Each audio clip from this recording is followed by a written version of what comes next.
corruzione, autoriciclaggio, fatturazione per operazioni inesistenti in concorso e il 353 è l'uso, cioè la creazione di rapporti con privati nella gestione degli appalti in maniera non corretta. A 10 anni dallo scandalo Mose che travolse la città, un'altra bufera si è abbattuta sul comune di Venezia.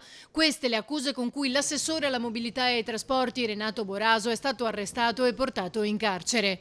Nell'ambito dell'indagine eseguita dalla Guardia di Finanza di Venezia, coordinata dalla Procura, che vede coinvolti anche funzionari pubblici e imprenditori, è stato notificato un avviso di garanzia al sindaco Luigi Brugnaro in merito alla trattativa di vendita all'imprenditore cinese dell'area ai Pili. Noi stiamo valutando la correttezza della gestione del Blin Trust del sindaco, quindi è stato emesso a suo favore, nel senso per correttezza nei suoi confronti, gli abbiamo semplicemente detto che stiamo valutando questo dato.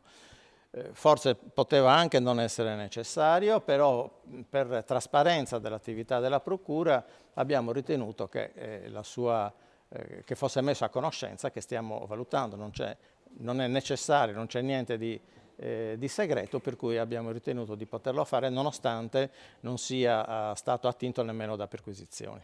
Indagati anche il capo di gabinetto del sindaco e direttore generale del comune Morris Ceron e il vice capo di gabinetto Derek Donadini. Cherchi ha spiegato come l'assessore Boraso, accusato di corruzione per la cessione di Palazzo Papadopoli e del progetto del parcheggio all'aeroporto Marco Polo, intervenisse su appalti in cambio di denaro che veniva giustificato con consulenze in realtà inesistenti. Il succo dell'inchiesta è questo: messa a disposizione di ufficio pubblico a fini privati.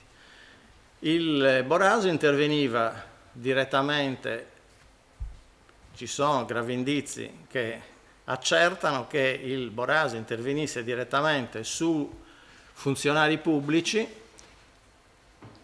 del Comune di Venezia in particolare, che tendenzialmente, anche se c'è qualche eccezione, che tendenzialmente non si opponevano alla richiesta. Boraso è stato portato in carcere questa mattina nel corso dell'operazione eseguita da circa 200 finanzieri per il pericolo di inquinamento delle prove. È risultata una condotta recente con cui l'assessore stava cercando di eliminare documentazione che in qualche maniera potesse essere usata, diciamo così, contro di lui.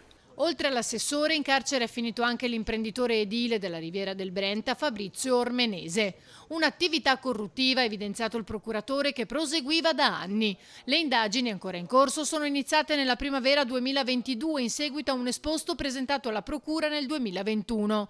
È stato disposto anche un sequestro preventivo di circa 2 milioni di euro. Lo scorso dicembre l'assessore Boraso replicava così dopo il polverone che si era sollevato proprio in merito alla trattativa dei Pili e che parlava di un suo coinvolgimento. Credo che sia praticamente impossibile che il sottoscritto assessore 7 anni fa abbia influito sulla perizia di stima del Palazzo Papadopoli, ma non perché voglio difendermi, basta chiederlo ai 3 funzionari del Comune di Venezia, persone stimate, serie, che hanno curato la perizia giurata di quell'immobile.